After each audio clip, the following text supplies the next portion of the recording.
மூலிகைகள் நம் முன்னோர்கள் நமக்கு அளித்த கொடை. அந்த மூலிகைகளை கொண்டு நம் நோய்களை நாம் எவ்வாறு சரிவர தீர்த்து கொள்ளலாம் என்பதை பற்றி நம்மிடையே பகிர்ந்து கொள்ள வருகிறார் டாக்டர் கௌதமன் அவர்கள். நம் விடியலை வா நிகழ்ச்சியின் அடுத்த பகுதியாக வரவிருப்பது பல்லாண்டு வாழ்ந்திட.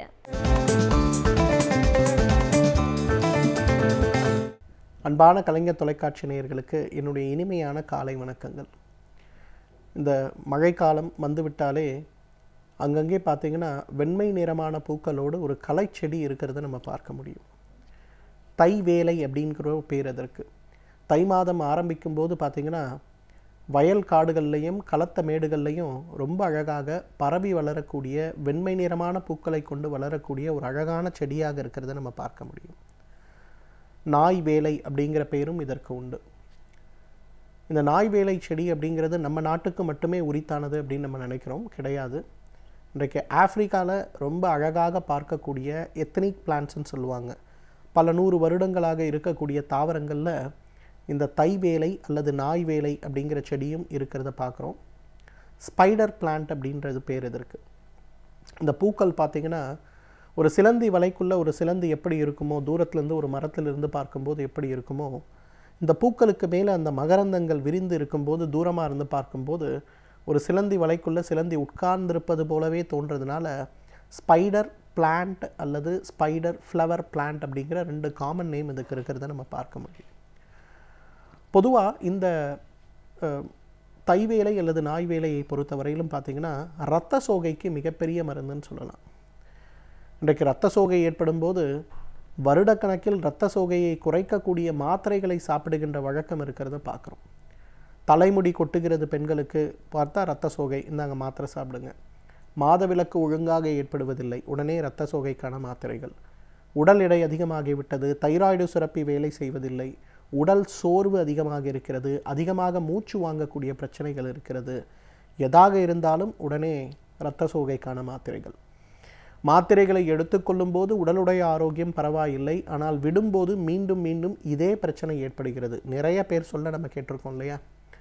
ஸோ இந்த பிரச்சனைகளை இயற்கையாக தீர்ப்பதற்கு என்ன வழிமுறைகள் இருக்கிறதுன்னு வரும்போது அதற்கு உதவி செய்கின்ற மிக அழகான ஒரு அருமருந்தாக இந்த தை வேலை அல்லது நாய் வேலைன்னு சொல்லக்கூடிய செடியை சொல்லலாம். இந்த செடியுடைய இலைகளை எடுத்து நன்றாக அரைத்து ஒரு கொட்டைப்பாக்களவு எடுத்து அதை காலை ஒரு வேளை மட்டும் உணவுக்கு முன்புன்னு ஒரு மாத காலம் சாப்பிட்டு வாங்க. இயற்கையாகவே உடலில் இரத்த உற்பத்தி ஏற்படுவதை நம்ம பார்க்க முடியும். அது மட்டுமல்ல, அதிகமாக உதிரப்போக்கு ஏற்பட்டு கொண்டிருக்கக்கூடிய பெண்கள், மிக அதிகமாக உதிரப்போக்கோடு சேர்த்து கட்டி கட்டியாக இரத்தம் வெளியில் போகிறதுன்னு வருத்தப்படுகின்ற பெண்கள் இந்த நாய் வேலை அல்லது தை வேலையுடைய இலைகளை அரைத்து எடுக்கின்ற அந்த ஒரு கல்கத்தை விழுதை ஒரு கொட்டைப்பாக்களவு தினமும் அப்படிங்கிற மாதிரி 1 மண்டலம் சாப்பிட்டு பாருங்கள். மாதவிலக்கில் ஏற்படுகின்ற தேவையற்ற உதிரப்போக்கும் குறையும். அந்த உதிரப்போக்கினால் ஏற்படுகின்ற உடல் பலவீனங்களும் நன்றாக மாறிவிடுவதை பார்க்க முடியும். ஸோ அந்தளவுக்கு உடலில் ஏற்படுகின்ற தேவையற்ற இரத்தப்போக்கு மற்றும் அதால் ஏற்படுகின்ற இரத்த சோகையை நீக்கக்கூடிய அழகான ஒரு மருந்து இந்த தை வேலை அல்லது நாய் வேலைன்னு சொல்லலாம். காதுகளில் ஏற்படுகின்ற ஒரு பிரச்சனை கர்ணநாதம்னு சொல்லுவோம். சும்மா அமைதியாக இருக்க இடத்துல உட்கார்ந்தோம்னா காதுக்குள்ளே கொய்யன்னு ஒரு சங்கு ஊதுவது போல் ஒரு சத்தம் கேட்டுக்கொண்டே இருக்கும். பக்கத்தில் ஏதாவது சத்தம் கேட்டுட்டு இருந்தாலோ அல்லது பக்கத்தில் யாராவது பேசிக்கிட்டு இருந்தாலோ ஃபேன் சத்தம் கேட்டால் கூட நம்மளுக்கு அது கேட்காது. ஆனால் நிசப்தமான ஒரு சூழல் ஏற்படும் போது, அதில் பகல் வேலையாக இருந்தாலும் சரி, இரவு வேலையாக இருந்தாலும் சரி, உடனே காதுகளில் மிகப்பெரிய சத்தத்தை அது ஏற்படுத்துவதை பார்க்க முடியும். கர்ணநாதம் அப்படின்னு சொல்லுவோம் தமிழில். அதற்கு டினைட்டிஸ்ன்னு சொல்லுவோம். இந்த டினைட்டிஸ் சம்பந்தப்பட்ட பிரச்சனையை நீக்கக்கூடிய அழகான மருந்துகளில் ஒன்றாக இந்த நல்ல வேலையை நம்ம சொல்லலாம். இந்த நல்ல வேலையிலே அரைத்து எடுக்கக்கூடிய விழுது, அந்த விழுதிலிருந்து எடுக்கக்கூடிய சாறு ஒரு 3 சொட்டுக்கள் எந்த காதுகளில் இந்த பாதிப்பு இருக்கோ அந்த காதுகளில் தினசரி காலை ஒரு வேளை மட்டும் அப்படிங்கிற மாதிரி தொடர்ந்து போடும்போது அந்த காதுகளில் ஏற்படக்கூடிய அந்த தேவையற்ற இரைச்சல் சம்பந்தப்பட்ட பிரச்சனைகளில் மிகப்பெரிய ஒரு மாற்றம் ஏற்பட்டு விடுவதை நம்ம பார்க்க முடியும். 3வது பார்த்திங்கன்னா, இன்றைக்கு மிகப்பெரிய அளவில் நமக்கு பாதிப்பை ஏற்படுத்தக்கூடிய இன்னொரு பிரச்சனை என்னன்னு பார்த்திங்கன்னா குடல் புண்கள். உணவு சாப்பிட்டாலும் வலி, உணவு சாப்பிடாமல் இருந்தாலும் வலி. கொஞ்சம் காரம் சாப்பிட்டா கூட வாய் முதல் ஆசன வாய் வரை கடுமையான ஒரு எரிச்சல், மலம் கழித்த பிறகு ஏன் மலம் கழிக்கிறோங்கிற அளவுக்கு 1 மணி நேரம் 2 மணி நேரம் பொறுக்க முடியாமல் ஏற்படுகின்ற எரிச்சல், இதை குறைக்கக்கூடிய அழகான மருந்து எது அப்படின்னு பார்க்கும்போது இந்த நாய் வேலையிலிருந்து எடுக்கக்கூடிய விழுது தான். இந்த நாய் வேலை அல்லது தை வேலைன்னு நம்ம சொல்லக்கூடிய இந்த செடியுடைய இலைகளை எடுத்து நன்றாக அரைத்து ஒரு கொட்டைப்பாக்களவு செய்து நன்றாக மோர் ஒரு 100 மில்லி அளவுக்கு மோர் எடுத்து அதில் இதை போட்டு நன்றாக கலந்து காலை ஒரு வேளை உணவுக்கு முன்பு இரவு ஒரு வேளை உணவுக்கு முன்பு அப்படின்னு எடுத்துக்கொள்ளும்போது படிப்படிப்படியாக இந்த பிரச்சனை குறைந்து உடலுடைய ஆரோக்கியத்தில் நல்ல முன்னேற்றம் ஏற்பட்டு விடுவதை நம்ம பார்க்க முடியும்.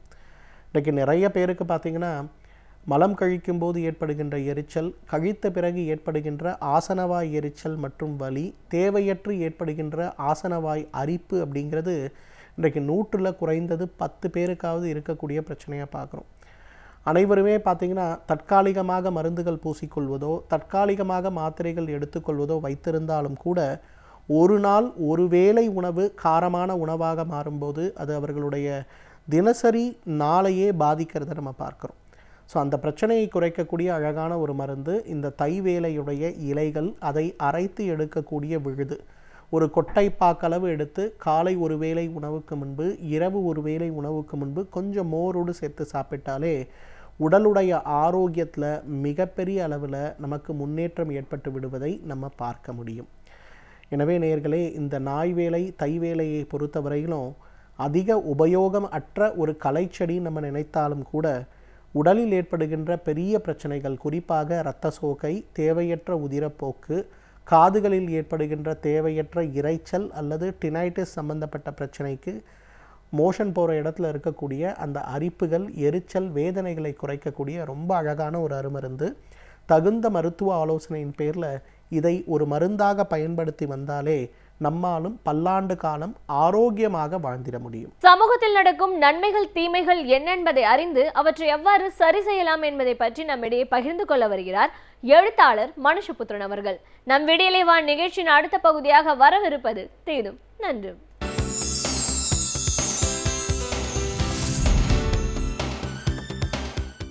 வணக்கம் நண்பர்களே, இன்னும் ஒரு இனிய காலை பொழுதில் தீதும் நன்றும் நிகழ்ச்சியில் உங்களை சந்திப்பதில் மிக்க மகிழ்ச்சி அடைகிறேன்.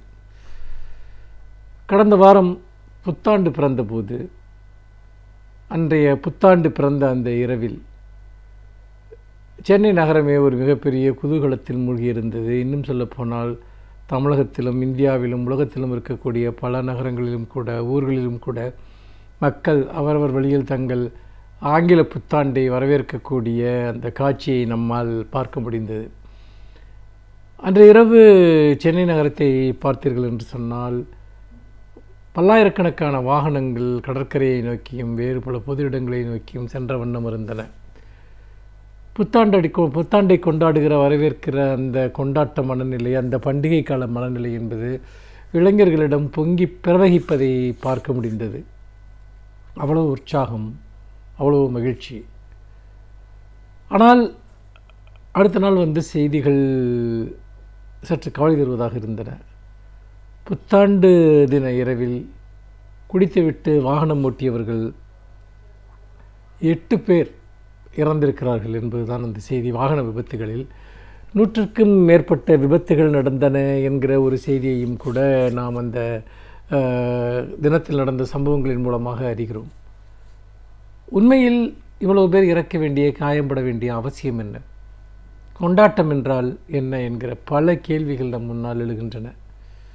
புத்தாண்டு இரவு அன்று நான் அந்த இரவில் சாலையில் பயணம் செய்து கொண்டிருந்த போது இளைஞர்கள் தங்களுடைய அதீதமான உற்சாகத்தின் காரணமாக மிதமெஞ்சிய போதையில் வெகு வேகமாக வாகனங்களை ஓட்டி கொண்டு சென்ற அந்த காட்சியை பார்க்க முடிந்தது.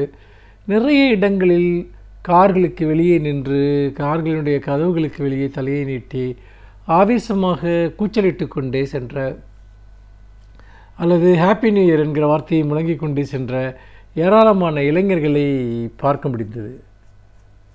உண்மையில் இதற்கு பின்னால் என்ன இருக்கிறது என்பதுதான் மிக முக்கியமான கேள்வி. அதாவது ஒரு பண்டிகையை, ஒரு சிறந்த நாளை நாம் கொண்டாட வேண்டும் என்று நினைப்பது என்பது தவறு அல்ல. நாம் மகிழ்ச்சியாக இருக்க வேண்டும் என்பதுதான் அடிப்படையான வாழ்வியல் கோட்பாடு.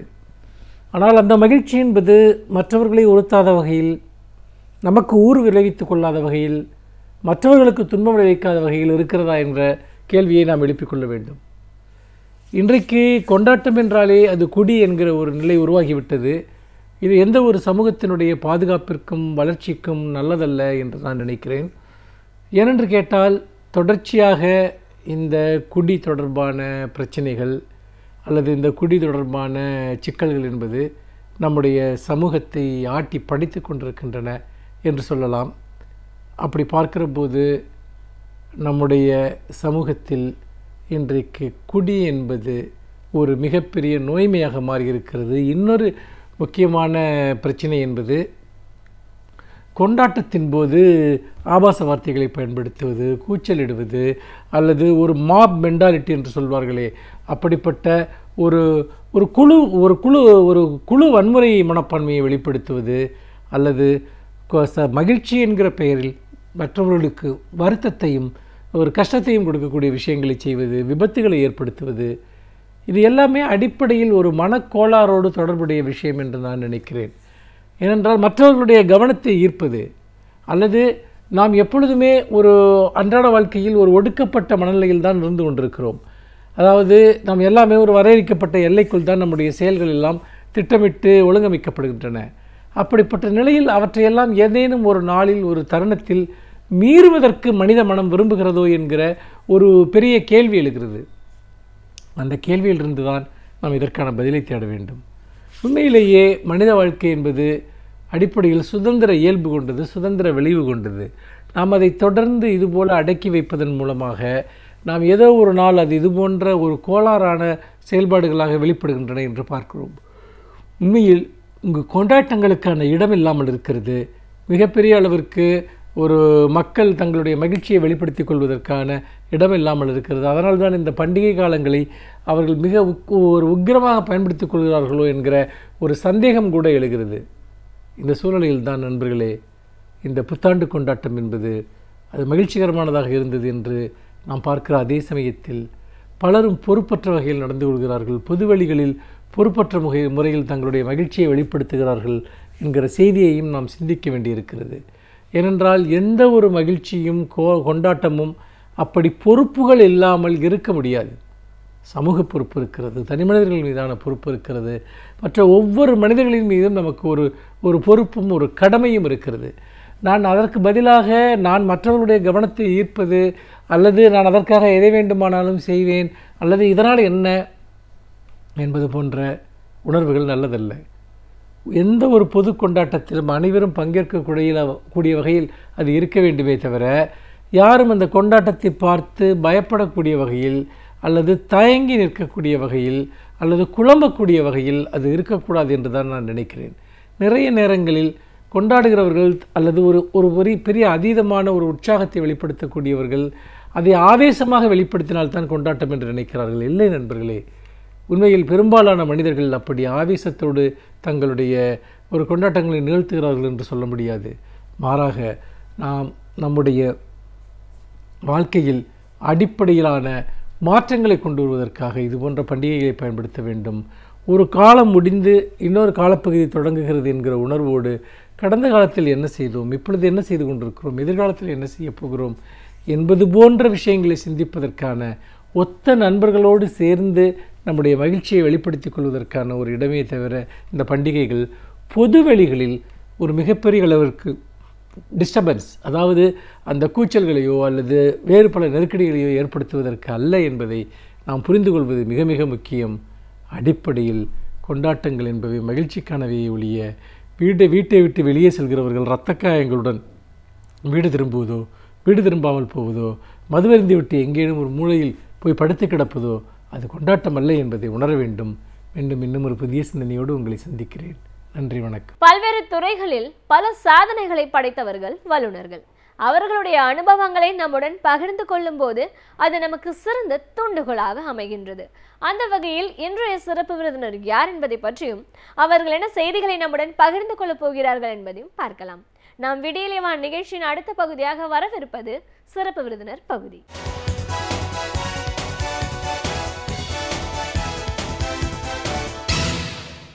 வணக்கம் நேயர்களே, விடியலே வா நிகழ்ச்சியின் சிறப்பு விருந்தினருக்கான நேரம் இது. இன்றைய சிறப்பு விருந்தினர் சிறுநீரகவியல் புற்றுநோய் அறுவை சிகிச்சை நிபுணர் டாக்டர் ராகவன். சிறுநீரகவியல் புற்றுநோய் அப்படின்னு சொல்லும்போது புற்றுநோய் பற்றி நம்ம நிறைய கேள்விப்பட்டிருக்கோம், அதற்கான சிகிச்சை மருத்துவம். ஆனால் சிறுநீரகவியல் இதோடு சேர்ந்த ஒரு மருத்துவம் அப்படின்னு வரும்போது எந்த மாதிரியான ஒரு பிரச்சனைகள் வியாதிகள் வரதுக்கு வாய்ப்பு இருக்குது, அதில் இன்னைக்கு இருக்கிற நவீனத்துவம் மூலமாக ஒன்னொன்னும் ட்ரீட்மெண்ட்டில் எப்படி மாறுபடுது அப்படின்னு நிறைய விஷயங்களை இன்னைக்கு நம்ம அவர்கிட்ட கேட்டு தெரிஞ்சுக்கலாம். வணக்கம் டாக்டர். வணக்கம். சிறுநீரகவியல் புற்றுநோய் அறுவை சிகிச்சை நிபுணராக முதல்ல எங்கள் நிகழ்ச்சிக்கு உங்களை நாங்கள் வரவேற்கிறோம் சார். நன்றிங்க. ஒரு மருத்துவர் அப்படின்னு நம்ம பார்க்கும்போது அறுவை சிகிச்சை நிபுணர் நம்ம ஜென்ரலாக புற்றுநோய் அப்படிங்கிறத பார்த்துருக்கோம், யூராலஜி சார்ந்த பிரச்சனைகள் பார்த்துருக்கோம். பட் இப்போ இதை ரெண்டையும் ஒருங்கிணைக்கிறது அப்படிங்கிறதே ஒரு புதிய துறை. இதை எதற்காக இப்படி ஒன்று ஒருங்கிணைச்சிருக்கு, இதன் மூலமாக எப்படிப்பட்ட ஒரு வியாதிகள்லாம் குறிப்பாக ஆண்களுக்கு வர்றதுக்கான ஒரு வாய்ப்பு, அதுக்கான ஒரு ட்ரீட்மெண்ட் அப்படின்னு வரும்போது அதை பற்றி நம்ம முழுமையாக பேசணும். இதில் எது முதன்மையானதாக இருக்கோ அதை நீங்கள் அதிகம் பார்த்த விஷயங்கள் அப்படின்னு வரும்போது அதை மையப்படுத்தி இன்னைக்கு நம்ம இந்த நிகழ்ச்சியில் அதெல்லாம் பேசுறதுக்கு முன்னாடி அடிப்படையில் இந்த துறை யூரோ ஆங்காலஜி அப்படின்னு சொல்லும்போது எந்த மாதிரியான ஒரு பிரச்சனைகள், வியாதிகள், பாதிப்புகள் ஏற்படுறதுக்கு வாய்ப்பு இருக்குது? ஆன்காலஜி அதாவது புற்றுநோய் அறுவை சிகிச்சை துறை ஒரு 30 வருஷத்துக்கு முன்னாடி ஜென்ரலாக அந்த துறையை சேர்ந்தவங்க வந்து உடம்புல இருக்கிற அனைத்து புற்றுநோயும் டீல் பண்ணிட்டு இருந்தாங்க. இப்பயும் டீல் பண்ணுறாங்க. பட் என்ன ஆகுது அப்படின்னா ஒவ்வொரு புற்றுநோயும், அதாவது உலகத்தில் மனிதனுக்கு வந்து ஆயிரக்கணக்கான பாகங்கள் இருக்குது, ஒவ்வொரு பாகத்துலேயும் புற்றுநோய் வரக்கூடும். அந்த புற்றுநோய்க்கு வந்து ஒவ்வொரு புற்றுநோயும் அதோட தன்மைகள் வேறு, அறுவை சிகிச்சை முறை வேறு. அந்த அறுவை சிகிச்சை முறை மட்டும் இல்லை, எந்த நோயாளிக்கு எந்த அறுவை சிகிச்சை முதல்ல செய்யணும், எதை ரேடியேஷன் அப்படிங்கிற சீக்வன்சிங்கும் வேறு. இதெல்லாம் யோசிச்சு ஒரு லாஸ்ட் 20 இயர்ஸாக அந்த புற்றுநோய் அப்படிங்கிறதே பிரித்து அந்தந்த செக்மெண்ட்டாக ஸ்பெஷலைஸ் ஆக ஆரம்பிச்சிருச்சு. உதாரணத்துக்கு இப்போது யூரோ ஆன்காலஜி சிறுநீரகவியல் புற்றுநோய் அறுவை சிகிச்சை, அதே மாதிரி அப்பர் ஜிஐ ஆன்காலஜி குடலுக்கான அறுவை சிகிச்சை, குடல் புற்றுநோய் அறுவை சிகிச்சை தனியாகிடுச்சு. அதே மாதிரி மார்பக புற்றுநோய் அறுவை சிகிச்சை தனியாகுது. பெண்கள் கைனி ஆன்காலஜி அதுவும் தனி. இது மாதிரி ஒவ்வொரு பிரான்ச்சும் தனித்தனியாக ஆகிறதுக்கு காரணம் என்னென்னா அந்த 5-6 புற்றுநோய் அந்த பாகத்துக்குரிய உறுப்புகள், அதில் இருக்கிற புற்றுநோய், அதில் இருக்கிற மாடர்ன் ட்ரீட்மெண்ட்டை வந்து அப்டேட்டடாக வச்சுக்கணுங்கிறதுக்காக அது மாதிரி பிரிக்கப்பட்டிருக்கு. சிறுநீரகவியல் அப்படின்னு பார்த்தா யூராலஜி புற்றுநோய் அப்படின்னு பார்த்தோம்னா kidney, prostate, bladder, penile cancer and testicular cancer, இது 5 தான் இந்த பிரான்ச்சோட ஸ்பெஷாலிட்டி. இதில் மோஸ்ட் காமன் அப்படின்னு சொன்னோம்னா ப்ராஸ்டேட் தான். இது எல்லாத்துலேயுமே ப்ராஸ்டேட் சுரப்பி புற்றுநோய் தான் பெரும்பாலும் பிக்கப் பண்ணி இந்த பிரான்ச்சில் ரொம்ப காமனாக ப்ராக்டிஸ் பண்ணுற பிரான்ச் அதுதான், புற்றுநோய் அதுதான். ப்ராஸ்டேட் சுரப்பிங்கிறது ஆண்களுக்கு மட்டும்தான் இருக்குது, பெண்களுக்கு கிடையாது. ஸோ இதை ஒரு மாதிரி சொன்னோம்னா இது ஆண்களுக்குரிய புற்றுநோய் அப்படின்னு சொல்லலாம். இது கண்டிப்பாக அதான் நான் அதை ஆரம்பத்திலே கேட்டேன். ஏன்னா ஆண்களுக்கு சார்ந்த ஒரு பிரச்சனைகள் அப்படின்னு வரும்போது இப்படிப்பட்ட ஒரு துறை இருக்கிறதே ஒரு நல்ல விஷயம் சொல்லலாம். அடிப்படையில் எல்லாத்தையும் நம்ம தெரிஞ்சுக்கிறதுக்கான ஒரு வாய்ப்பு இருக்குது, ஒரு மருத்துவர்கிட்ட அணுக முடியும் ஈஸியாக. இப்போ இந்த ப்ராஸ்டேட் கிளாண்ட் பற்றி சொல்கிறீங்க இல்லையா, அது ஒரு பாதிப்பு அப்படின்னு வரும்னா இதோட ஃபங்க்ஷனிங் என்ன, இதோட பாதிப்பு அப்படின்னா எங்கே எதனால் ஏற்படும், நம்மளுக்கு எப்படி அது பாதிப்பு தெரிய வரும்? ஸோ ப்ராஸ்டேட் சுரபிங்கிறது எல்லா ஆண்களுக்கும் உண்டு, ஆணாக பிறந்த அனைவருக்கும் உண்டு. அது வந்து நம்ம வயிற்றை எடுத்துக்கிட்டோம்னா வயிற்றில் அடிப்பகுதியில் அமைஞ்சிருக்கிறது தான் ப்ராஸ்டேட் சுரபி. சிறுநீரக பையிலேருந்து வெளியில் வர குழாய், அது ப்ராஸ்டேட் சுரபி வழியாக வெளியில் வருது. ஸோ அந்த ப்ராஸ்டேட் சுரபிங்கிறது சிறுநீரக குழாயை சுற்றி உட்காந்துருக்கும். அந்த ப்ராஸ்டேட் சுரபி உள்ளார தான் 2 விரைகளிலிருந்தும் சீமன் வந்து அங்கே ஜாயின் ஆகி அது வழியாக வெளியில் வருது. சின்ன வயசில், அதாவது sexually active age group, reproductive age குரூப்பில் வந்து ப்ராஸ்டேட் சுரபியோட முக்கியமான வேலை என்னென்னா அந்த விந்தை வந்து மெச்சூர் பண்ணுறது. அப்போ தான் வந்து அது ஒரு குழந்தை உருவாக்குறதுக்குரிய தன்மை கொடுக்கறதுக்கு ப்ராஸ்டேட் சுரபி ரொம்ப அவசியம் வேணும். அதே வயசாக அந்த சுரபிக்கு வேலை இல்லாமல் போயிடுது. ஆனால் அந்த சுரபி அங்கே தான் இருக்குது. அதனால் என்ன ஆகுதுன்னா நம்ம உடம்புல ஹார்மோன்ஸ் மாற அந்த சுரபியோட வீக்கமும் அதிகமாகுது. அந்த வீக்கம் அதிகமாகும்போது அந்த குழாயை அடைப்பு ஏற்படுத்துது. ஸோ பெரும்பாலான வயதான ஆண்கள் என்ன சொல்லுவாங்கன்னா, யூரின் போகிற பிரச்சனைகள் சொல்லுவாங்க. அடிக்கடி நைட்டு போகிறேன், மெதுவாக போகுது, சரியாக போகலை அப்படின்னு சொல்லுவாங்க. அதுக்கெல்லாம் பெரும்பாலான காரணம் வந்து இந்த ப்ராஸ்டேட் சுரப்பியோட வீக்கம் தான். இதுதான், அதாவது கேன்சர் இல்லாத வீக்கம் தான் பெரும்பாலானோருக்கு வரும். கேன்சருக்குரிய வீக்கம் வந்து ரொம்ப கம்மி பேருக்கு தான் வரும். இதில் முக்கியம் என்னென்னா, இது கேன்சருக்குரிய வீக்கமா இல்லை கேன்சர் இல்லாத வீக்கமானு பிரித்து பார்க்குறது தான் ரொம்ப முக்கியமான ஸ்டெப். ஓகே, ஒரு ப்ராப்ளம் இதில் இருக்குது, இந்த பல்ஜ் ஒரு அப்படின்னு நமக்கு தெரியறது, இந்த வீக்கம்னு வரும்போது இப்போ இதற்கான ஒரு டயக்னோசிஸ் அப்படிங்கிறது இன்னைக்கு எப்படி இருக்குது? எதன் மூலமாக நம்ம அதை டிஃப்ரென்ஷியேட் பண்ணுறோம் ரெண்டையும், இது கேன்சரா இல்லையான்னு? ஸோ இது மாதிரி ஒரு சிம்டமோடு வரவங்களுக்கோ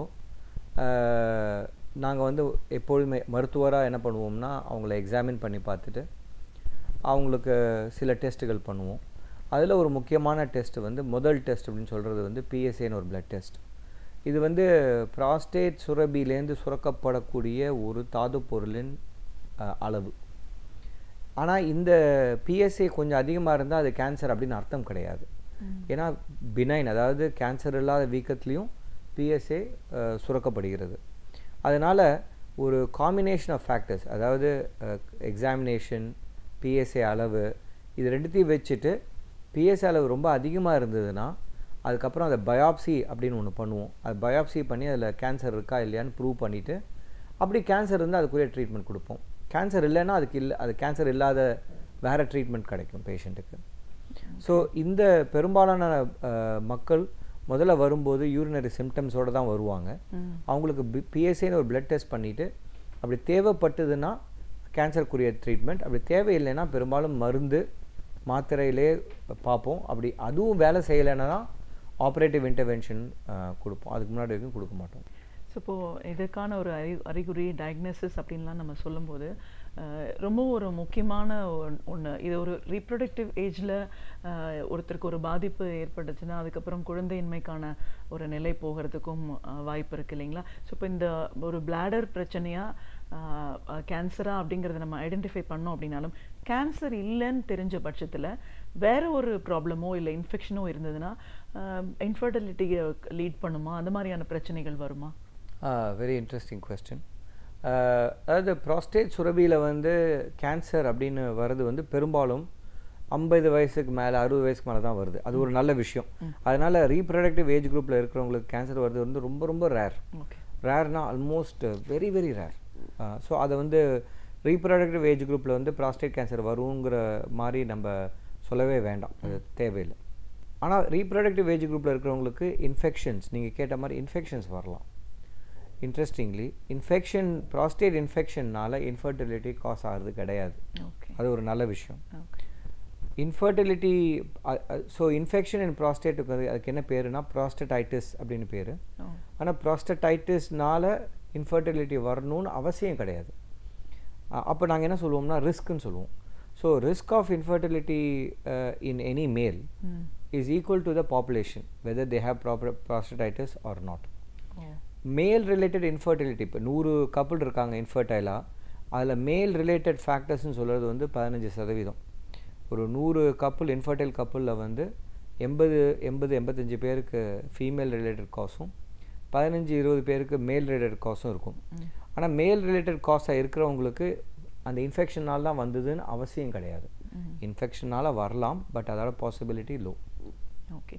ஸோ இப்போ இந்த ஒரு கேன்சர் இல்லாத ஒரு வீக்கம் இல்லை இன்ஃபெக்ஷன் இதெல்லாம் வந்தது அப்படின்னா இதற்கான ஒரு ட்ரீட்மெண்ட் அப்படின்னா என்னெல்லாம் இருக்குது? பெரும்பாலும் கேன்சர் இல்லாத வீக்கத்துக்கும் இன்ஃபெக்ஷனுக்கு மருந்து மாத்திரை மட்டுமே, வேறு ஒன்றும் கிடையாது, அதுவே போதுமானது.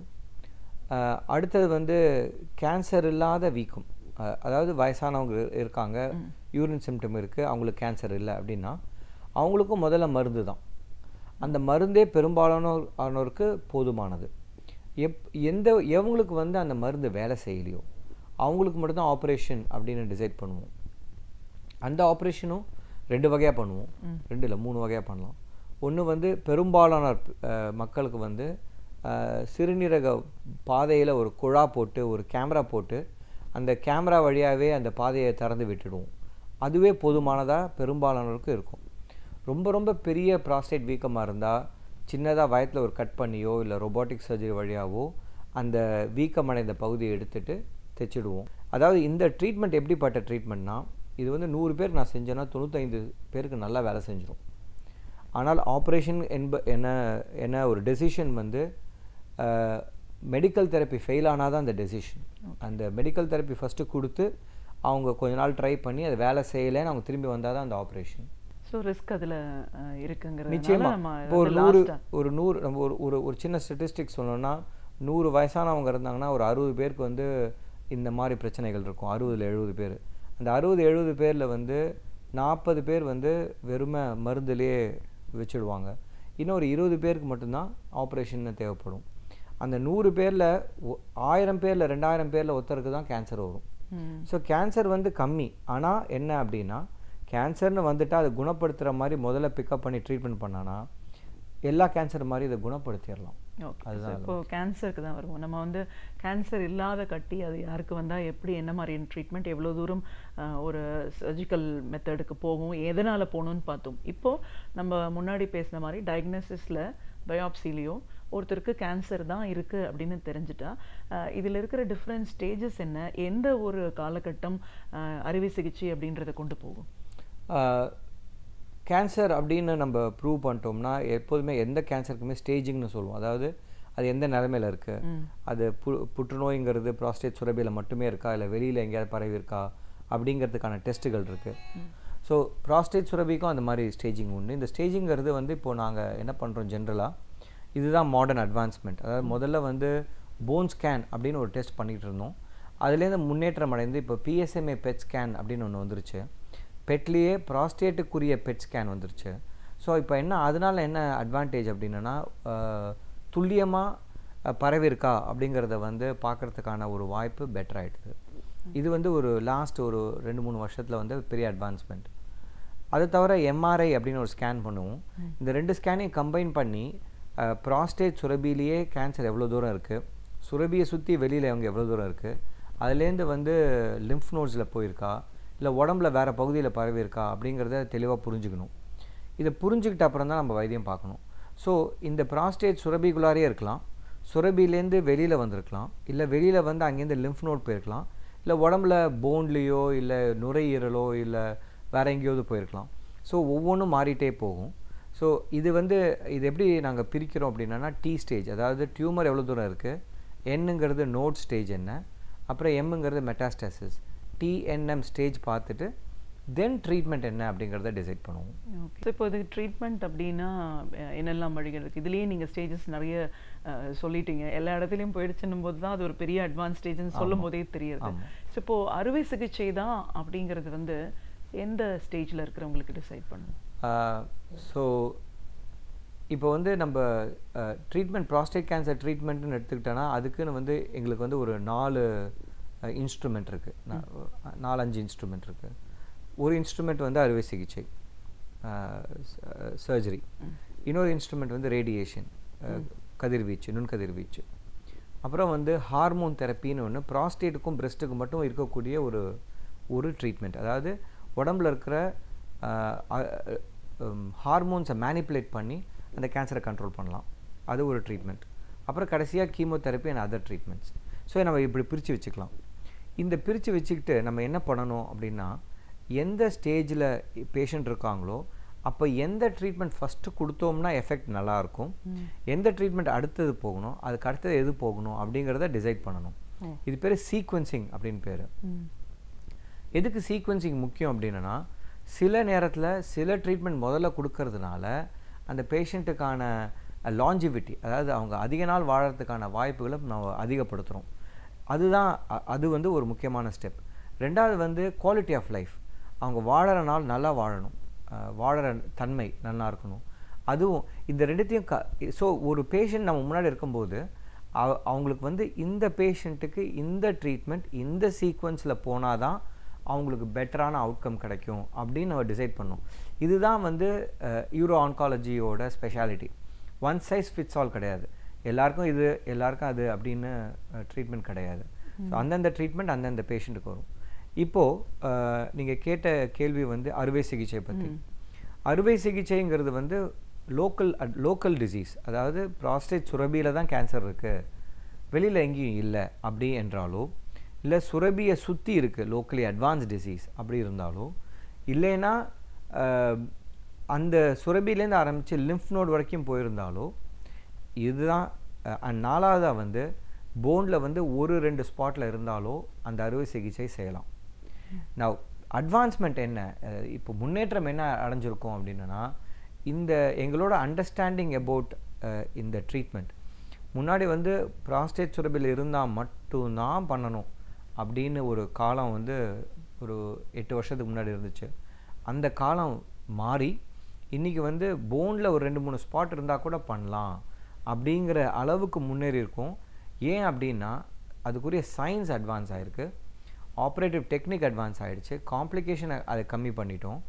அண்ட் மோரோவர் எங்களுக்கு வந்து இப்போ இது மாதிரி பண்ணுறதுனால, இந்த மாதிரி ட்ரீட்மெண்ட் கொடுக்கறதுனால அந்த பேஷண்ட் நிறைய நாள் வாழறாங்க அப்படிங்கிற எவிடன்ஸ் கிடச்சிருச்சு. அதனால் இந்த அட்வான்ஸ்மெண்ட் லாஸ்ட் 5 வருஷத்தில் இந்த அட்வான்ஸ்மெண்ட் சர்ஜிக்கல் ஆப்ஷன் நிறையா பேஷண்ட்டுக்கு எக்ஸ்டெண்ட் ஆகி இப்போது பல பேஷண்ட் இதை பெனிஃபிட் பண்ணுற ஒரு ஆப்பர்ச்சுனிட்டி வந்திருக்கு. ஓகே, ஸோ சர்ஜரி அப்படிங்கிறது வந்து ஒரு பெட்டர்மெண்ட்டுக்கான ஒரு என்ன புரிய ஆரம்பிச்சிருக்கு மக்கள் மத்தியில். இதில் இப்போது இன்றைக்கி இருக்கிற லேட்டஸ்ட் டெக்னிக்கல் அட்வான்ஸ்மெண்ட்டில் எந்த மாதிரியான ஒரு டெக்னிக்ஸ் எல்லாம் சர்ஜரியில் இப்போ நீங்கள் கையாளுறீங்க? டெஃபினட்டாக ப்ராஸ்டேட் கேன்சர் ட்ரீட்மெண்ட்டில் the most important surgical advancement என்னென்னா ரோபோட்டிக் சர்ஜரி தான். ரோபாட் அறுவை சிகிச்சை முறை அப்படிங்கிறது வந்து பல பேர் குழம்பிடுவாங்க. ரோபாட் அறுவை சிகிச்சை செய்யாது. ரோபாட்டுங்கிறது ஒரு மிஷின். அந்த மிஷின் வந்து நாங்கள் அதை உபயோகப்படுத்தி அறுவை சிகிச்சை செய்கிறோம். அதாவது ஒரு அறுவை சிகிச்சை நிபுணர் அந்த மிஷினை உபயோகப்படுத்தி செய்கிறாங்க. அந்த ரோபாட்டிக் அறுவை சிகிச்சை முறையில் வந்து என்ன பெரிய, அதாவது ஓப்பன் சர்ஜரினா பெரிய கட் பண்ணி பண்ணோம். ரோபாட்டிக் சர்ஜரியில் வந்து ஒரு 5 தொலை போட்டு பண்ணுறோம். அதில் வந்து 3D விஷன், உள்ளார இருக்கிற உறுப்புகள்லாம் வந்து 3 டைமென்ஷனில் தெரியறதுனால அந்த ப்ரெசிஷன் ஆஃப் ஆப்ரேஷன் வந்து ரொம்ப அதிகமாகுது. இதுலேயும் அட்வான்ஸ்மெண்ட் வந்துருச்சு. அதாவது ரோபாட்டிக் அறுவை சிகிச்சை முறையிலையும் அட்வான்ஸ்மெண்ட் வந்துருச்சு. இப்போ லேட்டஸ்ட்டாக என்ன வருது அப்படின்னு சொன்னோம்னா, அந்த ப்ராஸ்டேட் சுரபியை சுற்றி இருக்கிற முக்கியமான நரம்புகள்லாம் பார்க்குறதுக்கான ஒரு டெக்னிக் வந்துருச்சு. ஃபயர்ஃப்ளை டெக்னிக்னு ஒன்று வந்துடுது. இதை தவிர இதுக்கு அடுத்த ஸ்டெப்பும் நம்ம இந்த லாஸ்ட் இயர் வந்திருக்கு. அதாவது என்ன பண்ணுறோன்னா, ஒரே ஒரு ஓட்டை போட்டு, முன்னாடி 5-6 ஓட்டை போட்டிருந்தோம் இல்லையா, அது இல்லாமல் ஒரே ஒரு ஓட்டை போட்டு பண்ணுற ஆப்ரேஷனும் வந்துருச்சு. அந்த மாதிரி அந்த ஒரு ஓட்டை போட்டு பண்ணுறது சிங்கிள் போர்ட் சர்ஜரின்னு சொல்கிறோம். அந்த சிங்கிள் போர்ட் சர்ஜரி வந்து இந்தியாவில் இன்னும் அவைலபிளாக இல்லை. என்னோட எதிர்பார்ப்பு இன்னும் ஒரு 2 வருஷத்தில் அது இங்கே வந்துடும் அப்படின்னு நான் நினைக்கிறேன். நான் ரோபாட்டிக் அறுவை சிகிச்சை முறையில் இருக்கிற பெரிய அட்வான்டேஜ் என்னென்னா, பேஷண்ட்டு ஆப்ரேஷன் அன்றைக்கி அட்மிட் ஆவாங்க, அடுத்த நாள் வீட்டுக்கு போயிடுவாங்க. அதையும் முன்னேற்றம் வந்துடுது. அதாவது ஆப்ரேஷன் அன்றைக்கி அட்மிட் பண்ணி ஆப்ரேஷன் அன்றைக்கி சாயந்தரமே வீட்டுக்கு அனுப்புகிற அட்வான்ஸ்மெண்ட்ஸும் வந்துடுச்சு.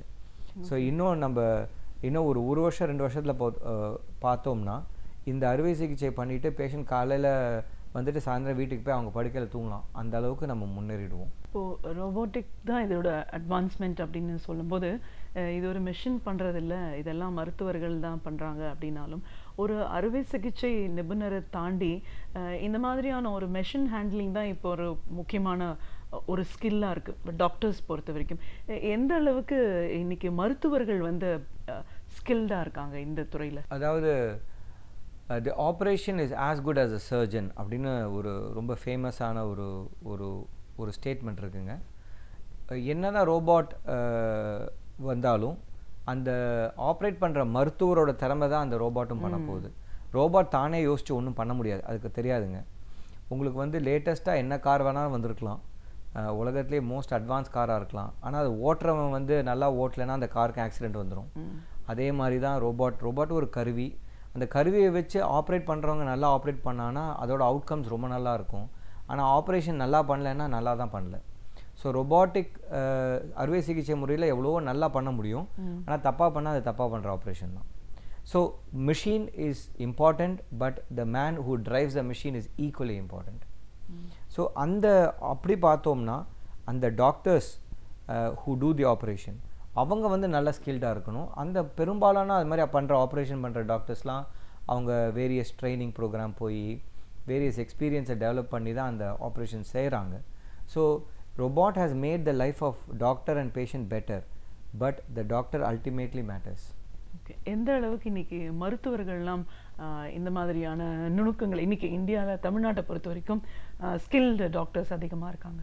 தமிழ்நாடு வந்து மருத்துவத்துறையில் ரொம்ப அட்வான்ஸ்டாக இருக்குது. There is no doubt. நம்ம ஸ்டேட் வந்து இந்தியாவில் வந்து one of the best states, both in availability of doctors. நல்ல திறமையான டாக்டர்ஸ் இருக்க ஒரு பக்கம் இருக்க, டெக்னிக்கல் அட்வான்ஸ்மெண்ட்ஸும் தமிழ்நாட்டில் ரொம்ப அதிகம். இது மாதிரி அக்ராஸ் த ஹோல் ஸ்டேட் இருக்கிறது வந்து ரொம்ப கம்மியான ஸ்டேட்ஸ் தான். For example Kerala or Bangalore. So நம்ம நாட்டை பொறுத்த வரைக்கும், நம்ம ஸ்டேட்டை பொறுத்த வரைக்கும் நம்ம ரொம்ப நல்லாயிருக்கும். இந்த அட்வான்ஸ்மெண்ட் அப்படின்னு நம்ம சொல்கிறது வந்து சர்ஜிக்கல் ஃபீல்டு மட்டும் இல்லை, எல்லா ஃபீல்டு, அதாவது புற்றுநோய் டீல் பண்ணுற எல்லா ஃபீல்டுலையுமே அட்வான்ஸ்மெண்ட்ஸ் வந்துருச்சு. ஃபார் எக்ஸாம்பிள் ரேடியேஷன்லேயும் பெரிய அட்வான்ஸ்மெண்ட்ஸ் வந்துருக்கு. One of the biggest advancement ரேடியேஷனில் என்னன்னு சொன்னோம்னா ப்ரோட்டான் தெரப்பி. அதாவது நுண்கதிர் வீச்சுன்னு சொல்கிறோங்களா, அது என்ன யூஸ் பண்ணுறோம், என்ன வச்சு அந்த கேன்சரை கொள்கிறோம் அப்படிங்கிறது வந்து மாறிட்டது. முன்னாடி ஃபோட்டான்ஸ் வச்சு அந்த ட்ரீட்மெண்ட் கொடுத்துட்டு இருந்தோம், இப்போ ப்ரோட்டான்ஸ் வச்சு கொடுக்க ஆரம்பிச்சாச்சு. ப்ரோட்டான்ஸோட அட்வான்டேஜ் என்னென்னா அந்த டிஷ்யூவை சுற்றி இருக்கிற டேமேஜ் வந்து ரொம்ப கம்மியாயிடும். அதாவது இப்போது ப்ராஸ்டேட் சுரபியில் மட்டும்தான் டேமேஜ் பண்ணணும், சுற்றி எங்கேயும் டேமேஜ் ஆகக்கூடாது அப்படின்னு நம்ம ஃபோக்கஸ் பண்ணி பண்ணும்போது கொலாட்ரல் டேமேஜ், அதாவது சுற்றி இருக்கிற பகுதிகள் உறுப்புகள் வந்து பாதிக்காமல் பண்ணிடலாம். அது வந்து புரோட்டான் தெரப்பியோட பெரிய அட்வான்ஸ்மெண்ட். ஈவன் ஃபோட்டான்ஸ்லேயே என்ன பண்ணுறாங்க அப்படின்னா, ப்ராஸ்டேட்டுக்கும் குடலுக்கும் வந்து நடுவில் ஒரு பலூன் மாதிரி ஒன்று போட்டு அந்த எக்ஸ்ரே வந்து வெளியில் எங்கேயும் போகாமல் பார்த்துக்கிற அளவுக்கு அட்வான்ஸ்மெண்ட் வந்துடுது. நான் எதுக்கு இதெல்லாம் சொல்கிறேன் அப்படின்னா, முன்னைக்கு இருந்ததை விட, ஒரு 5 வருஷத்துக்கு முன்னாடி இருந்ததை விட இன்றைக்கி நம்மளோட அட்வான்ஸ்மெண்ட்ஸ்னால் துல்லியமான வைத்தியம் பார்க்க முடியுது, சுற்றி இருக்கிற உறுப்புகளோட டேமேஜ் ரொம்ப கம்மியாக்க முடியுது. அதனால் பேஷண்ட்டுக்கு நல்ல அவுட்கம் கிடைக்குது. அவங்க வந்து ஒரு முன்னாடி வந்து 1 வருஷம் 5 வருஷம் இருந்தவங்க இப்போல்லாம் 10 வருஷம் 15 வருஷம் இருக்கிறதுக்கு ஒரு சேஞ்ச், ஒரு மாற்றம் நம்மளால் கொடுக்க முடியுது. அடுத்தது நம்ம சொல்ல வேண்டிய ஒரு முக்கியமான அட்வான்ஸ்மெண்ட் என்ன அப்படின்னா மெடிக்கல் ஆன்காலஜி. இப்போது முன்னாடி ப்ராஸ்டேட் கேன்சருக்கு வந்து நான் சொன்ன மாதிரி ஹார்மோன்ஸை மேனிப்புலேட் பண்ணுறது மட்டும்தான் ஒரே ட்ரீட்மெண்ட்டாக இருந்தது எங்களுக்கு ஒரு 10 years பிஃபோர். இப்போ பார்த்தோம்னா எக்ஸலண்ட் கீமோதெரப்பி, இம்யூனோதெரப்பி எல்லாம் வந்துருச்சு. இப்போது இந்த லாஸ்ட் ஒரு 2 வருஷத்தில் அட்வான்ஸ்மெண்ட்ஸ் அவ்வளோ.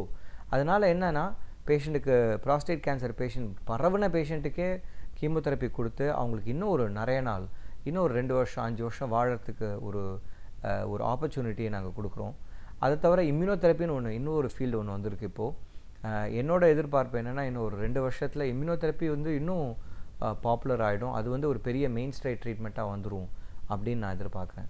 ஸோ இந்த சுரபிக்கான மருத்துவம் எக்கச்சக்கமாக அட்வான்ஸ் ஆகிருக்கு இந்த லாஸ்ட் 3-5 இயர்ஸில்.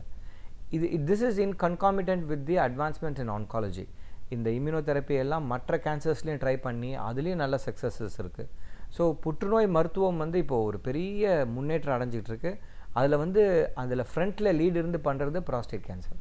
ஓகே, புற்றுநோய் பலவிதம் எப்படிப்பட்ட ஒரு பாதிப்புகள் வரும், அதெல்லாம் தாண்டி அடிப்படையாக ரொம்ப அதிகமாக அதுவும் ஆண்களை ஒரு தாக்கக்கூடிய பாதிப்புன்னா ப்ராஸ்டேட் கேன்சர்னு சொல்லியிருக்கீங்க. ஸோ இப்போ அதற்கான ஒரு சிகிச்சை முறைகள் பற்றி தான் இன்றைக்கி நம்ம விரிவாக பேசியிருக்கோம். அதை எப்படி நம்ம ஆரம்ப காலத்தில் தெரியும், அதற்கான ஒரு டயக்னோசிஸ் அப்படின்னு வரும்போது என்ன மாதிரியான ஒரு இன்ஸ்ட்ருமெண்ட்ஸ் இன்றைக்கி இருக்குது, ட்ரீட்மெண்ட் அப்படின்னு வரும்போது இன்றைக்கி இருக்கிற லேட்டஸ்ட் அட்வான்ஸ்மெண்ட் என்ன, ரோபோட் அப்படின்னும் போது இன்றைக்கி அதை பற்றின ஒரு புரிதல் மக்கள் மத்தியில் எப்படி இருக்குது, மருத்துவர்கள் தான் அடிப்படை காரணம், அதுக்கும் அந்த அவங்களுடைய திறன் மூலமாக தான் இந்த மாதிரியான ஒரு டெக்னிக்கல் அட்வான்ஸ்மெண்ட்டை சிறப்பாக கையாள முடியுது. ரேடியேஷன்லேயும் இன்னைக்கு இருக்கிற வளர்ச்சி, ஒட்டுமொத்தமாக ஆங்காலஜி அப்படிங்கிற ஒரு துறை, இந்த மருத்துவம் எவ்வளோ தூரம் வளர்ச்சி அடைஞ்சிருக்குன்னு பல விஷயங்களை எங்களோட நீங்கள் பகிர்ந்துட்டதுக்கு நன்றி. நன்றிமா. நாள்தோறும் பல புதிய தகவல்களை பகிர்ந்து கொள்ளும் பேராசிரியர் சுபவீர பாண்டியன் அவர்கள் இன்று என்ன தகவலை நம் முன் வைக்கப் போகிறார் என்பதை பார்க்கலாம். நாம் விடியலை வா நிகழ்ச்சியின் அடுத்த பகுதியாக வரவிருப்பது ஒன்றே சொல் நன்றே சொல்.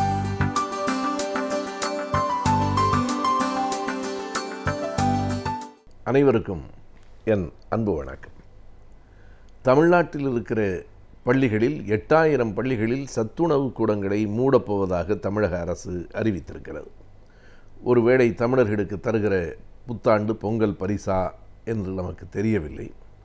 43,000 பள்ளிகளில் சத்துணவு கூடங்கள் இருக்கின்றன. அவற்றுள் 8000 சத்துணவு கூடங்களை மூடப்போகிறோம் என்று திறப்பு விழாக்களைத்தான் அரசு நடத்தும் என்பதில்லை, மூடு விழாக்களையும் நடத்தும் என்பதாக இன்றைய தமிழக அரசு அறிவித்திருக்கிறது. என்ன காரணம்? எதற்காக சத்துணவு கூடங்களை மூட வேண்டுமென்றால், எந்த பள்ளிக்கூடங்களிலெல்லாம் 25க்கும் குறைவான பிள்ளைகள் தான் சத்துணவுக்கு வருகிறார்களோ அந்த சத்துணவு கூடங்களை மூடிவிடலாம் என்று அறிவித்திருக்கிறார்கள்.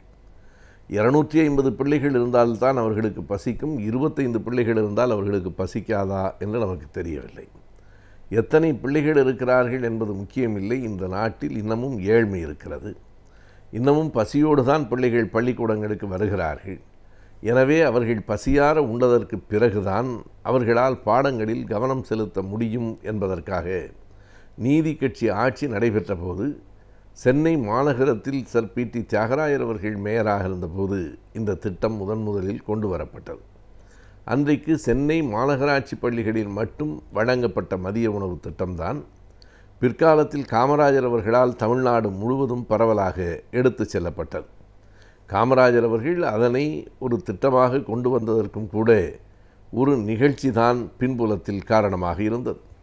அன்றைக்கு கல்வி அதிகாரியாக இருந்த ஐயா நேத்து சுந்தரவடிவேலு அவர்கள் பாலக்காட்டுக்கு பக்கத்தில் இருக்கிற ஒரு சிற்றூருக்கு சென்றிருக்கிறார். அப்போது பாலக்காடு என்பதும் மெட்ராஸ் பிரசிடென்சி என்று சொல்லப்பட்ட சென்னை ராஜ்யத்துக்கு உள்ளே தான் இருந்தது, நம்முடைய தமிழ்நாட்டின் பகுதிகளில் ஒன்று. அந்த பாலக்காட்டுக்கு அருகில் இருந்த ஒரு கிராமத்திற்கு சென்றபோது காலை நேரத்திலெல்லாம் பிள்ளைகள் உற்சாகமாக இருக்கிறார்கள். மதியத்திற்கு பிறகு 2 மணி 3 மணி ஆகிற போது அங்கங்கே பள்ளிகளில் வகுப்புகளில் ஒரு சில மாணவர்கள் மயங்கி விடுகிறார்கள். கல்வி அதிகாரி நேத்து சுந்தரவடிவேலு அவர்கள் கேட்கிறார், ஏன் பிள்ளைகள் மயங்கி விடுகிறார்கள், மருத்துவரிடம் காட்டவில்லையா என்று. அதற்கு அங்கே இருக்கிற தலைமை ஆசிரியர் சொல்கிறார், இல்லை, அவர்கள் பசியால் மயங்குகிறார்கள், இப்படி இங்கே அடிக்கடி நடக்கும். காலையில் ஏதோ கிடைத்ததை உண்டு விட்டு வந்தவர்கள் மதியம் வரைக்கும் தாக்கு பிடிப்பார்கள், அதற்கு பிறகு இப்படி கொஞ்சம் மயக்கமாவது இயற்கை தான் என்கிறார். நேத்துசு அவர்களுக்கு அது ஒரு பெரிய அதிர்ச்சியாக இருக்கிறது. பிள்ளைகள் பசியால் மயக்கம் போட்டு விழுவது எப்படி இயற்கையானதாக இருக்க முடியும்? எனவே இந்த செய்தியை அடுத்த நாள் ஒரு ஆங்கில நாளேட்டில் நேத்து சுந்தரவடிவேலு அவர்கள் எழுதுகிறார். அதை படித்துவிட்டு முதலமைச்சராக இருந்த காமராஜர் அவர்கள் என்ன நடந்தது என்று கேட்டு தெரிந்து கொண்டு உடனடியாக ஏழை பிள்ளைகள் அத்தனை பேருக்கும் மதிய நேரத்தில் ஒரு மதிய உணவு வழங்கப்படும் மதிய உணவு திட்டம் என்று அவர் அறிவிக்கிறார். அது 1955. ஆனால் அதிகாரிகள் எல்லோரும் அதற்கு எதிர்ப்பு தெரிவிக்கிறார்கள். இது எந்த விதமான திரும்ப வருகிற வருமானமும் இல்லாமல் முதலீடு செய்கிற திட்டம். ஆங்கிலத்திலே சொன்னால் it is a debt investment scheme என்று அதிகாரிகள் சொல்லுகிறார்கள். இதில் போடுகிற பணம் திரும்ப வராது. பிள்ளைகள் சாப்பிட்டு விட்டு போவார்களே தவிர ஒரு தொழில் துறையிலே போட்டால் அந்த பணம் லாபத்தோடு திரும்ப வரும். வேறு துறைகளில் இருந்து வருவது போல இந்த பள்ளிக்கூடத்தில் சத்துணவுக்கு போடப்படுகிற எந்த பணமும் திரும்ப வராது. எனவே இது டெட் இன்வெஸ்ட்மெண்ட், இது கூடாது என்று அதிகாரிகள் சொல்லுகிற போது காமராஜர் முதலமைச்சராக இருந்த நேரத்தில் கோபமாக சொல்கிறார், ஒரு அரசு எப்போதும் லாப நட்ட கணக்கையே பார்த்து கொண்டிருக்கக்கூடாது. இந்த திட்டம் மக்களுக்கு நன்மை செய்யுமா செய்யாதா? இந்த திட்டத்தால் அரசாங்கத்துக்கு பணம் எவ்வளவு லாபமாக திரும்ப வரும் என்று பார்ப்பதை விட இந்த திட்டத்தால் மக்கள் என்ன பயனடைவார்கள் என்றுதான் பார்க்க வேண்டும் என்கிறார். ஆனாலும் அதிகாரிகளினுடைய தயக்கத்தை புறந்தள்ளிவிடக்கூடாது என்பதால் அவர் அந்த ஆண்டு 55 என்ன செய்கிறார் என்றால், மக்களுக்கு ஒரு வேண்டுகோள் வைக்கிறார். நீங்களெல்லாம் நெல் விளையும் போது முதலில் ஒரு படியை சாமிக்கு அடக்கிறீர்கள், குலதெய்வத்துக்கு அடக்கிறீர்கள். அதுபோல இந்த பிள்ளைகளுக்கு 2வது படியை அளந்துவிட்டு பிறகு நீங்கள் நெல்லை வீட்டுக்கு கொண்டு போங்கள் என்று சொன்னதை ஏற்றுக்கொண்டு பல ஊர்களில் பள்ளி பிள்ளைகளுக்காக படி அளந்தார்கள். அதுதான் அந்த படி அளப்பது என்பது. அப்படி படி அளந்தார்கள். அந்த மக்கள் கொடுத்த பணத்திலே தான் தொடர்ச்சியாக ஓராண்டுக்கு அந்த மதிய உணவு திட்டம் நடைபெற்றது. அப்போது அதற்கு சத்துணவு திட்டம் என்று பெயர் இல்லை, மதிய உணவு திட்டம் நடைபெற்றது. அதனைத்தான் எம்ஜிஆர் அவர்கள் தன்னுடைய ஆட்சியிலே சத்துணவு திட்டம் என்று மாற்றினார்.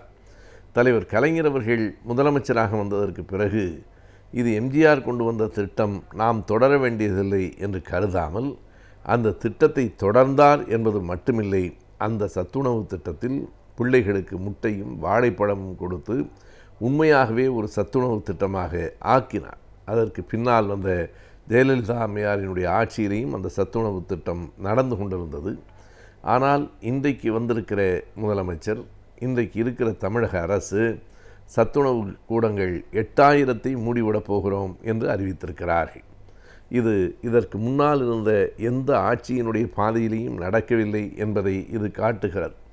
8000 சத்துணவு கூடங்களை மூடுவது என்பது ஒருவேளை முதல் கட்டமாக நடக்கிறதோ என்கிற ஐயத்தை நமக்கு உருவாக்குகிறது.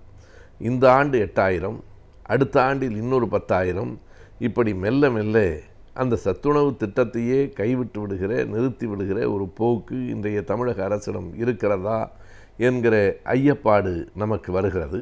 இன்றைக்கு இருக்கிற தமிழக அரசு எப்படி இருக்கிறது? ஆண்டின் இறுதியில் டிசம்பர் மாதம் 31ஆம் தேதி 350 கோடி ரூபாய்க்கு மது விற்பனையாக வேண்டும் என்று இலக்கை தீர்மானிக்கிறது. குழந்தைகள் பசியால் தள்ளாடுவதை பற்றி இந்த அரசு கவலைப்படவில்லை, மனிதர்கள் போதையால் தள்ளாட வேண்டும் என்று விரும்புகிறது. 350 கோடி ரூபாய்க்கு ஒரே நாளில் மது விற்பனை ஆக வேண்டும் என்று சொன்னால் மக்களை இந்த அரசு எந்த திசை நோக்கி செலுத்துகிறது? இன்றைக்கும் நம்மிடத்தில் இருக்கிற ஒரு மிகப்பெரிய தீய பழக்கம், ஜனவரி 1 புத்தாண்டா இல்லையா என்பது ஒரு புறம் இருக்க, அந்த புத்தாண்டு உருவாகிற, புத்தாண்டு தொடங்குகிற நாளில் எல்லோரும் போதையோடு தான் இருக்க வேண்டும், போதையோடு தான் புத்தாண்டை எதிர்கொள்ள வேண்டும் என்பதே நாம் அறிவில் தெளிந்தவர்கள்தானா என்கிற ஐயத்தை ஏற்படுத்துகிறது. அப்படி இருக்கும்போது ஒரு அரசே முன்வந்து 350 கோடி ரூபாய்க்கு ஒரே நாளில் விற்பனை செய்ய வேண்டும் என்று சொன்னால் மக்களை போதையில் தள்ளுவதற்கு தயாராகிற அரசு பிள்ளைகளுக்கு சத்துணவு கொடுப்பதற்கு தயாராக இல்லை என்பதை விட பெரிய அவமானம் வேற என்ன இருக்க முடியும்? இன்றைக்கும் ஏழ்மை தீர்ந்து விட்டதா? நாட்டில் வறுமை இல்லையா? பிள்ளைகள் எல்லோருக்கும் உணவு இருக்கிறதா? இல்லை என்பது தானே உண்மை. பிள்ளைகள் எல்லோருக்கும் உணவு இல்லை, வறுமை தான் இருக்கிறது என்றால் அந்த பிள்ளைகளுக்கு ஒரு உணவு கொடுக்க வேண்டாமா? பயிற்றி பலகல்வி தர வேண்டும் என்பது உண்மைதான். ஆனால் பாரதி அதற்கு முந்தியதாக எந்த வரியை வைத்தான் என்றால், வயிற்றுக்கு சோறிடல் வேண்டும் இங்கு வாழும் மனிதருக்கெல்லாம், அதற்கு பிறகுதான் பயிற்றி பலகல்வி தர முடியும், அப்போதுதான் அந்த பிள்ளைகளுக்கு புரியும் என்று பாரதி சொன்னதை நினைவில் கொள்ள வேண்டும். பழைய சங்க இலக்கிய பாடல் வரி நமக்கு நினைவுக்கு வருகிறது. நல்லது செய்தல் ஆற்றீராயினும் அல்லது செய்தல் நோம்புமின் என்பதாக அந்த பாட்டு சொல்லும். அது இன்றைக்கு இருக்கிற தமிழக அரசுக்காகவே அன்றைக்கு எழுதப்பட்ட வரிகளா என்று நமக்கு தெரியவில்லை. கற்ற கல்விக்கு ஏற்ற வேலை வாய்ப்புகளை அமைத்துக் கொள்வது என்பது மிகவும் கடினமான ஒன்றாகின்றது. எனவே கற்ற கல்விக்கு ஏற்ற வேலை வாய்ப்புகள் எவை என்பதை பற்றியும், வேலை வாய்ப்புகளுக்கு ஏற்ற கல்வி முறைகள் எவை என்பதை பற்றியும் பார்க்கலாம். நம் விடியலை வா நிகழ்ச்சியில் அடுத்து வரவிருப்பது ஆலோசனை நேரம்.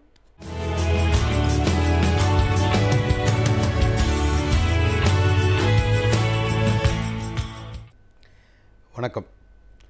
இன்றைக்கி ஆலோசனை நேரத்தில் வந்து இந்த ரிச்சுவல்ஸ் ஆஃப் சக்ஸஸ் அப்படின்னு ஒரு சின்ன பாயிண்ட்ஸ் வந்து இன்றைக்கி பார்ப்போம். கடந்த சில வாரங்கள் வந்து நம்ம வந்து 5D ஃபார் சக்ஸஸ் அப்படிங்கிறத பற்றி பார்த்துக்கிட்டு இருந்தோம். இன்றைக்கி வந்து இந்த rituals of success, rituals of successful people, அதாவது வெற்றி பெற்றவர்கள் கடைபிடிக்கிற சில தினசரி பழக்க வழக்கங்கள், தினசரி பழக்க வழக்கம், ஒரு நாளும் அவங்க வந்து இதை செய்வாங்க அப்படின்னு சொல்கிறாங்க. இதை நான் படிச்சுட்டு பேசினப்போ ஏதோ எங்கள் தாத்தாவோ எங்கள் பாட்டியோ எங்கள் அம்மாவோ எங்கள் அப்பாவோ எனக்கு இது சொன்ன மாதிரியே ஒரு உணர்வு இருந்தது. நிச்சயமாக உங்களுக்கும் அந்த உணர்வு தான் வரும். So the first ritual of successful people is rise early. விடிய காலையில் வந்து காலையில் சீக்கிரமாக எழுந்திரிக்கணும் அப்படின்னு. ஐ திங்க் நம்ம தாத்தா பாட்டி எல்லா காலத்துலேயுமே இது வந்து சொல்லிட்டு வந்திருக்காங்க. Rituals, the first ritual of a successful individual என்ன அப்படின்னா ரைசிங் அப் early, காலையிலே வந்து சீக்கிரம் எழுந்திருக்கிறது. ரெண்டாவது ritual of successful people is align mind body soul அப்படிங்கிறாங்க. அதாவது காலைல எழுந்திரிச்சு you have to align your thought process, do some exercise, take care of your health. And அதான் வந்து செகண்ட் ரிச்சுவல். அதாவது காலைல சீக்கிரம் எழுந்துறீங்க, எழுந்திரிச்சிட்டு you go for a some body exercise or you go for a prayer, you do anything that makes your alignment, அதாவது body mind soul Atma, the entire thing, it has to be aligned in a single line.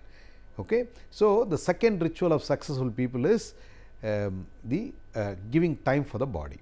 மூணாவது ritual of successful people என்ன சொல்கிறாங்க அப்படின்னா planning the day.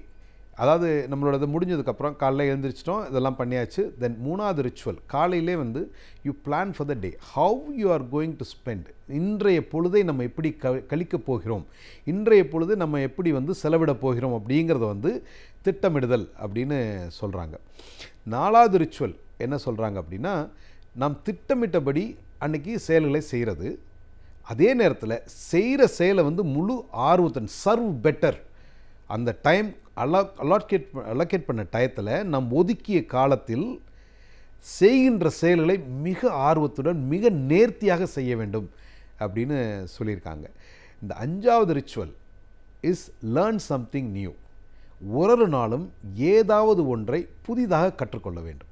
ஏதோ ஒரு வார்த்தை, ஒரு குறள், ஒரு ஆங்கில வார்த்தைக்கு அர்த்தம், ஒரு தமிழ் வார்த்தைக்கு அர்த்தம், ஒரு புதிய அறிமுகம், புதிய நண்பர், ஏதோ ஒன்றை புதிதாக செய். ஒரு புதிய நாளிலும் ஒரு புதியதை செய் அப்படின்னு சொல்லியிருக்காங்க. அண்ட் கடைசி ரிச்சுவல் என்னன்னா படுக்கைக்கு போகும் முன் இன்றைக்கு நம்ம என்னெல்லாம் பண்ணோம், இதை பெட்டராக பண்ணியிருக்க முடியுமா அப்படின்னு ஒரு சுய ஃபீட்பேக், செல்ஃப் அனாலிசிஸ், அசஸ்மெண்ட். இன்றைக்கி எனக்கு கிடைத்த நாளை, கிடைத்த கால அவகாசத்தை நம்ம வந்து சரியான முறையில் மிக நேர்த்தியாக மகிழ்வுடன் செயல்பட்டோமா அப்படிங்கிறதான் இந்த ஃபைனல் ரிச்சுவல். அதாவது இது வந்து நம்ம ரிச்சுவல் அப்படிங்கிறது எப்படின்னா நம்மளோட பழக்க வழக்கம், நம்ம வந்து தொடர்ந்து செய்கின்ற ஒரு இதை தான் ரிச்சுவல் அப்படிங்கிறோம். இப்போ ஒரு இவர் இப்படி தான் பண்ணுவார் அப்படிங்கிறது ritual. Ritual will become a habit. ஹேபிட்டுங்கிறது நம்மளுடைய ஒரு ரத்தத்தில் ஊறிய ஒரு பழக்கமாக மாறிவிடும். ஸோ வெற்றி பெற வேண்டும் அப்படின்னு ஆர்வம் இருக்கவங்க இதை வந்து அவங்களோட பர்சனல் ரிச்சுவலை ஹேபிட்டாக மாற்றிக்கணும் அப்படின்னு சொல்லியிருக்காங்க. அந்த வெற்றி பெற்றவர்கள் இது தான் வந்து இதில் பெரும்பாலான ரிச்சுவலை அவங்க ப்ராக்டிஸ் பண்ணுறாங்க. நீங்கள் வந்து இல்லையே இவர் ஜெயிச்சிருக்காரு ஆனால் இது ரிச்சுவல் இல்லையே அப்படின்னா அதை பற்றி நம்ம கவலைப்பட வேண்டாம். நீங்கள் ஜெயிக்க வேண்டும் என்றால், நீங்கள் வெற்றி பெற வேண்டும் என்றால், நீங்கள் மகிழ்வுடன் இருக்க வேண்டும் என்றால் இந்த ரிச்சுவல்ஸை வந்து நம்ம பயன்படுத்தலாம். The first ritual rising up early, காலையில் சூரியனுக்கு முன்னால் எழுந்திருப்பது, இதுதான் first ritual. Second ritual align your mind, body and the soul. Take care of your mind with positive thoughts. நல்ல நண்பர்கள்ட்ட பேசுகிறது, கொஞ்சம் சிரித்து மற்றவங்கள்ட்ட பேசுகிறது, இல்லை ஒரு ப்ரேயர் பண்ணுறது, இல்லை ஒரு யோகா பண்ணுறது, ஏதோ ஒன்று. Do something to align your mind, body and the soul. மூன்றாவது ரிச்சுவல் வந்து பிளானிங் த டே. அன்றைய தினத்தை, இன்றைக்கி வந்து ஒரு தினமும் நமக்கு ஒரு புதிய நாள். அந்த புதிய நாளில் நம்ம நிறைய அச்சீவ் பண்ணலாம். ஸோ ஒரு நாள் நம்ம என்ன அச்சீவ் பண்ணணும், இன்றைக்கு நான் என்ன இலக்கை அடைய வேண்டும், என்னெல்லாம் செய்யணும், இந்த 10 திங்ஸ். இப்போ வந்து நார்மலாக வந்து இந்த ஆப்பிள் ஃபோனோட இன்வென்டர் ஆர் அந்த கம்பெனியோட மறைந்த ஸ்டீவ் ஜாப்ஸ் என்ன பண்ணுவாங்க, ஒரு நாளும் இன்று நான் இறக்கும் நாளுன்னா நான் என்னெல்லாம் பண்ணும், இன்றைக்கி தான் என்னோடய வாழ்க்கையில் கடைசி நாள்னா நான் என்னெல்லாம் பண்ணும் அப்படின்னு ஒரு நாள் நான் கேட்பேன் அப்படின்னு சொல்லியிருக்காரு அவரோட புத்தகத்தில். ஒரு நாளும் இன்று தான் எனது வாழ்வில் கடைசி நாள் அப்படின்னா நான் என்னெல்லாம் பண்ணுவேன் அதை நான் பண்ணும் அப்படின்னு அவர் சொல்லியிருக்காரு. அப்போது நீங்கள் வந்து உங்களுக்கு கிடைத்திருக்கிற ஒரு வாய்ப்பை நிச்சயமாக வந்து அந்த நாள் நம்ம வந்து பயன்படுத்திக்கணும். ஸோ மூன்றாவது ரிச்சுவல் நமக்கு என்ன அப்படின்னா இன்றைய தினத்தை எப்படி நம்ம சிறப்பாக பயன்படுத்துறது அப்படிங்கிறது மூணாவது ரிச்சுவல். நாலாவது ரிச்சுவல் வந்து சர்வ் பெட்டர். அதாவது இன்றைய தினத்தை நான் இப்படி செலவு பண்ணணும் அப்படிங்கிறத பிளான் பண்ணிட்டேன், அதற்கான இதெல்லாம் பண்ணணும் அப்படிங்கிறத டிசைட் பண்ணியாச்சு, மிக சிறப்பாக பண்ண வேண்டும்னு டிசைட் பண்ணியாச்சு. அப்போது we have to serve better. So இந்த நாள் தான் எனக்கு கடைசி நாள், இதைத்தான் நம்ம நல்லா பண்ணோம். ஸோ ஐ வாண்ட் அச்சீவ், இதை வந்து சரியாக செய்து முடிக்க வேண்டும் அப்படிங்கிற ஒரு அதீத ஆர்வத்தோட we have to do serve better அப்படிங்கிறது நான்காவது ரிச்சுவல். அஞ்சாவது ரிச்சுவல் வந்து லேர்ன் சம்திங் நியூ எவ்ரிடே. ஏதாவது ஒரு விஷயத்தை, ஏதோ ஒரு புதிய விஷயத்தை, ஏதாவது ஒரு புதிய அனுபவத்தை நாம் ஒரு நாளும் பெற்றுக்கொள்ள வேண்டும் அப்படின்னு சொல்லியிருக்காங்க. ஒரு நாள் எதையாவது கற்றுக்கொள்ளாத ஒரு நாள் நம் வாழ்க்கையில் விரயம் செய்யப்பட்ட ஒரு நாள் அப்படின்னு சொல்லியிருக்காங்க. ஸோ அதனால் அதை விரயம் செய்யாமல் ஒரு நாளும் நேற்றைய விட நம்ம வந்து பெட்டராகணும், நேற்றைய விட இன்றைக்கி வந்து நம்ம வந்து சிறப்பாக இருக்கணும், நேற்றைய விட நம்ம வந்து புதுசு தெரிஞ்சிருக்கணும். ஸோ ஒரு நாளும் புதிய நாள், அந்த புதிய நாளில் புதிய விஷயம் ஒன்றை நாம் கற்றுக்கொள்ள வேண்டும் அப்படிங்கிற ஒரு நேர்த்தியான பழக்க வழக்கத்தை நம்ம ஏற்படுத்தி கொள்ள வேண்டும். இந்த ஐந்தாவது கடைசி ரிச்சுவல் என்ன அப்படின்னா டேக் எ ஃபீட்பேக். இது வெளியில் போய் ஃபீட்பேக் எடுத்தால் நீங்கள் எடுக்கலாம், இன்னொருத்தட்ட போய் இன்றைக்கி நான் சரியாக பண்ணுனா ஒரு மீட்டிங்கில் பேசிட்டு போகிறோம், போய் என்ன கேட்போம், நான் கரெக்டாக பண்ணனா, கரெக்டாக பேசினேனா, இல்லை ஒரு சேலை செய்கிறோம், நான் கரெக்டாக பண்ணனா, அப்படி ஒரு ஃபீட்பேக் எடுக்கிறப்போ நம்மளே வந்து ஒரு அடுத்த நிலைக்கு உயர்த்தி கொள்வதற்கு ஒரு வாய்ப்பு இருக்கும். நம்ம வந்து இல்லை நான் ஃபீட்பேக் எடுக்க மாட்டேன் அப்படின்னா தட்ஸ் ஓகே.